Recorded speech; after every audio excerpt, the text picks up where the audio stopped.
Welcome to Rekha vlogs. எல்லோரும் எப்படி இருக்கீங்க? என்னோடய சேனலை சப்ஸ்கிரைப் பண்ண எல்லாருக்குமே ரொம்ப ரொம்ப தேங்க்ஸ். காலையில் எழுந்திரிச்ச உடனே கிச்சனுக்குள்ளே போய் காயை கட் பண்ணுறது, குக்கிங் ஆரம்பிக்கிறது, அதே நம்மளோட ரெகுலர் ஒர்க்கு தான். ஆனால் நம்ம வீட்டில் இந்த மாதிரி ஏதோ ஒரு செடி வச்சு எழுந்திரிச்ச உடனே கொஞ்சம் அதை கூட நம்ம தண்ணி ஊற்றிக்கிட்டு கொஞ்ச நேரம் ரிலாக்ஸாக கண்ணுக்கு குளிர்ச்சியாக அதை கூட பார்த்துட்டு அதுக்கப்புறம் நம்ம வேலையை போய் ஆரம்பிக்கிறது ரொம்பவே நல்லா இருந்துச்சு. என்கிட்ட அதிகமான செடி இல்லை, பால்கனியில் இந்த ஒரு செடி தான் இருக்குது. அதுவே எனக்கு அவ்வளோ ஒரு ஹாப்பினஸை கொடுத்துச்சு. வாங்க வீடியோக்குள்ளே போகலாம். இது மண்டே தான், மார்னிங் டு ஆஃப்டர்நூன் என்னோட ரொட்டீன் ஒர்க் தான் இன்றைக்கி நம்ம வீடியோவாக பார்க்க போகிறோம். வாங்க வீடியோக்குள்ளே போகலாம். காலையில் டிஃபனுக்கு வந்து பார்த்திங்கன்னா இட்லியும் கார சட்னியும் வச்சுருந்தேன். சாப்பிட்டுட்டு ராம் டியூட்டிக்கு போயிட்டாங்க. இன்றைக்கி 9 o'clock ஷிஃப்ட்டு. அதுக்கப்புறம் பாப்பாவுக்கும் டிஃபன் ஊட்டி முடிச்சுட்டு நானும் சாப்பிட்டுட்டு அப்படியே வீடியோ எடுக்கலான்னு ஆரம்பித்தேன். பக்கத்து வீட்டு குட்டி பாப்பாவும் வந்துடுச்சு. அவங்களோட சன்வியை கொஞ்சம் நேரம் விளையாட வச்சுட்டு அவங்களையும் பார்த்துக்கிட்டே அப்படியே நான் வீடியோ எடுத்தேன். காய் வந்து பார்த்திங்கன்னா எப்போதுமே நான் போனேன்னா கூட நாங்கள் சந்தைக்கு தான் போவோம். இன்றைக்கி வந்து பாப்பா லேட்டாக தான் எழுந்திரிச்சதுனால ராம் மட்டும்தான் காய் வாங்க போக சொல்லியிருந்தேன். என்னென்ன வாங்கணும்னு லிஸ்ட்டும் போட்டு கொடுத்துருந்தேன். அவங்க வந்து ரொம்ப லேட் ஆயிடுச்சுன்னு சொல்லி பக்கத்தில் உள்ள சூப்பர் மார்க்கெட்லேயே காயெல்லாம் வாங்கிட்டு வந்துட்டாங்க. இந்த வர காய்க்கு வந்து நான் ஒரு 300 ரூபா ஒதுக்கியிருந்தேன் சன்விக்கு ஃப்ரூட்ஸோடு சேர்த்து. ஆனால் ஒரு 350 ரூபா ஆயிடுச்சு. ஏன்னா தக்காளி ரேட்டு தேங்காய் ரேட்லாம் அதிகமாக இருந்ததுனால ஒரு 50 ரூபா கூடவே வந்துடுச்சு. அதுக்கப்புறம் நான் வாங்கிட்டு வந்த வெஜிடபிள்ஸாக அந்தந்த இடத்துல நான் எடுத்து வச்சுட்டேன். ஃப்ரிட்ஜில் ஸ்டோர் பண்ணி வச்சுட்டேன். வெங்காய கூடையிலையுமே உருளைக்கிழங்கு வெங்காயம்லாம் எடுத்து வச்சுட்டேன். என்கிட்ட கொஞ்சம் சின்ன வெங்காயம் இருந்ததுனால நான் இன்றைக்கி சின்ன வெங்காயம் வாங்கலை. அதுக்கப்புறம் தான் நான் லஞ்சு சமைக்கலான்னு சொல்லி கிச்சனுக்கு வந்துட்டேன். காலையிலே சமைச்சதோட ஸ்டவ்லாம் வந்து வாஷ் பண்ணி எடுத்து வச்சுருந்தேன். அதுவும் காஞ்சிடுச்சு. கரெக்டாக அதெல்லாம் நீட் பண்ணி எடுத்து வச்சுட்டு அதுக்கப்புறம் தான் சாப்பாட்டுக்கு தண்ணி வச்சேன். இன்றைக்கி வந்து பார்த்திங்கன்னா சாப்பாடு வச்சு ரசம் தான் வைக்க போகிறேன். ஏன்னா வந்து சண்டே வந்து மீன் குழம்பு வச்சது பேலன்ஸ் கொஞ்சம் இருந்தது. அதனால் அதோடு அப்படியே விட்டுட்டேன். வீட்டு வேலையையும் பார்த்துக்கிட்டு சன்விக்கும் ஃபுல் கேர் கொடுத்துக்கிட்டு வீடியோவும் எடுத்துக்கிட்டு கொஞ்சம் கஷ்டமாகவே தான் இருக்குது. யாராவது கொஞ்சம் ஒத்தாசைக்கு இருந்தால் பரவாயில்ல அப்படின்னு சொல்லி தோணுது. ஏன்னா என்னால் ரெகுலராக விலாக் வீடியோ, வெயிட் லாஸ்க்கு வீடியோ இதெல்லாம் எடுக்கிறது ரொம்பவே கஷ்டமாக இருக்குது. யாராவது கூட இருந்தால் சரி, அவங்க கொஞ்சம் சப்போர்ட்டாக வீட்டு வேலைலாம் பார்த்துப்பாங்க, நம்ம கொஞ்சம் ஃப்ரீயாக ஒர்க் பண்ணலான்னு தோணுது. ஆனால் இங்கே வர்றதுக்கு யாரும் வந்து இருக்கிறதுக்கு வாய்ப்பு இல்லை. அத்தை மட்டும்தான் ஊரில் இருக்காங்க. அவங்க வீடு வயல்லாம் பார்த்துக்கிடணும். அதனால் நம்ம தான் சரி இது எப்படியோ சமாளிப்போம் அப்படிங்கிறது மாதிரி தான் போய்கிட்டுருக்கு. கொஞ்சம் கஷ்டமாகவே தான் போய்கிட்டுருக்கு. சரி வாங்க பார்க்கலாம். டே பை டே அப்படியே ஓடிட்டே இருக்குது. அப்படியே சாப்பாட்டில் அரிசியும் வச்சுட்டேன், ரசத்துக்கும் எல்லாம் ரெடி பண்ணி வச்சுருக்கேன். காலையிலே கழுவின பாத்திரம்லாம் கொஞ்சம் தண்ணி வடிஞ்சிருச்சு. அதெல்லாம் அப்படியே பாத்திரக்கூடையில் எடுத்து வச்சுட்டேன். ஊர்லேருந்து ரேஷனில் தான் அத்தை வந்து பச்சரிசி வாங்கி கொடுத்து விட சொல்லியிருந்தேன். இடியாப்பத்துக்கு மாவு முடிஞ்சிருச்சு அப்படின்னு சொல்லிட்டு.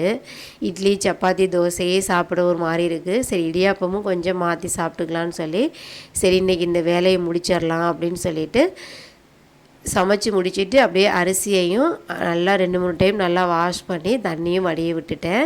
ஏற்கனவே அரிசி வந்து நல்லா தூசிலாம் தட்டி கல் வடித்ததுனால கொஞ்சம் ஈஸியாகவே இருந்துச்சு.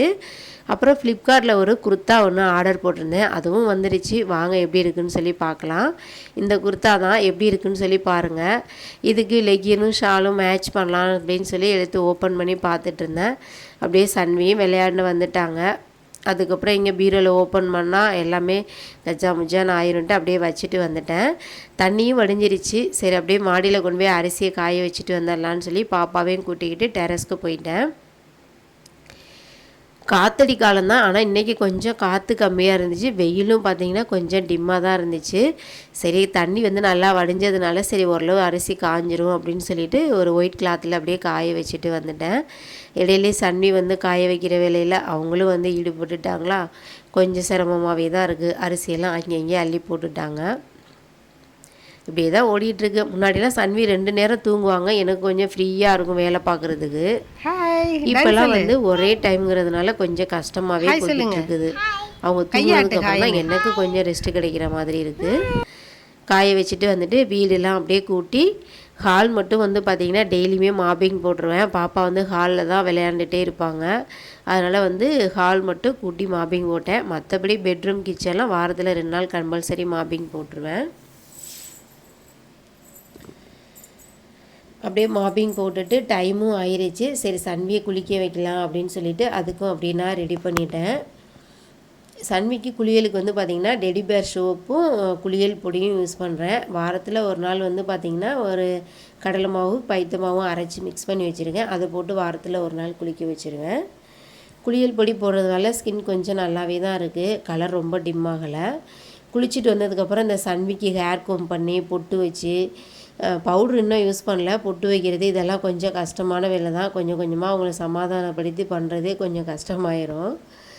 அப்படியே அதெல்லாம் முடிச்சுட்டு காலையிலே துவைச்ச துணியுமே கொஞ்சம் காஞ்சி இருந்துச்சு. அதுவும் மாடியில் அரிசி காய வச்சுட்டு அதையும் எடுத்துகிட்டு வந்திருந்தேன். அதையும் அப்படியே கையோடு மடித்து வைக்கலாம் அப்படின்னு சொல்லிட்டு பாப்பாவுக்கு இந்த வேலையெல்லாம் முடிச்சுட்டு அதுக்கப்புறம் துணி மடிக்கிற வேலையையும் அப்படியே நான் ஸ்டார்ட் பண்ணி முடிச்சுட்டேன். அதையும் லஞ்சுக்கு வந்து ராம் வந்து பேக் லஞ்சு தான். பேக் லஞ்சு வந்து முன்னாடி கொடுத்துட்ருந்தேன். அதுக்கப்புறம் சரி வீட்டுக்கே வந்து சாப்பிட்டுட்டு போகலாம் அப்படின்னு சொல்லிட்டு இப்போ வீட்டுக்கு தான் வந்துட்டுருக்காங்க. லஞ்ச் டைம் வந்துருச்சு. அப்புறம் ராம் வந்துட்டாங்க. அவங்களுக்கு அப்படியே சாப்பாடும் போட்டுட்டு நானும் வந்து பார்த்திங்கன்னா வெயிட் லாஸ்க்கு இன்றைக்கி வந்து டைமே இல்லை. வீடியோ எடுத்துகிட்டு இருக்கனால என்னால் காய் எதுவும் செய்ய முடியாதனால நேற்று வச்ச மீன் குழம்பு தான் இருந்தது. 2 சப்பாத்தி போட்டு அப்படியே டயட்டுக்கு அதையே அப்படியே வீடியோவாகவும் எடுத்துட்டேன். ஷார்ட்ஸில் உள்ள வீடியோஸ்லாம் பாருங்கள், லைக் பண்ணுங்கள். பிடிச்சிருந்ததுன்னா சேனலை சப்ஸ்கிரைப் பண்ணி எனக்கு சப்போர்ட் பண்ணுங்கள். என்னோடய சேனலை நீங்கள் இதான் ஃபஸ்ட் டைம் பார்க்குறீங்கனாலும் சப்ஸ்கிரைப் பண்ணி சப்போர்ட் பண்ணுங்கள். வ்ளாக் வீடியோ பிடிச்சிருக்கா என்னன்னு சொல்லி மறக்காமல் கமெண்ட் பண்ணுங்கள். நீங்கள் கமெண்ட் பண்ணுறது இப்போலாம் எனக்கு ரொம்பவே ஹாப்பியாக இருக்குது. என்னோடய சேனலில் நிறைய வீடியோஸ்க்கு கமெண்ட் வந்துக்கிட்டே தான் இருக்குது. பாப்பாவுக்கும் அப்படியே சாப்பாடு விட்டுட்டு தூங்க வச்சாச்சு. இந்த வீடியோ பிடிச்சிருந்ததுன்னா லைக் பண்ணி ஷேர் பண்ணுங்கள். தேங்க்யூ.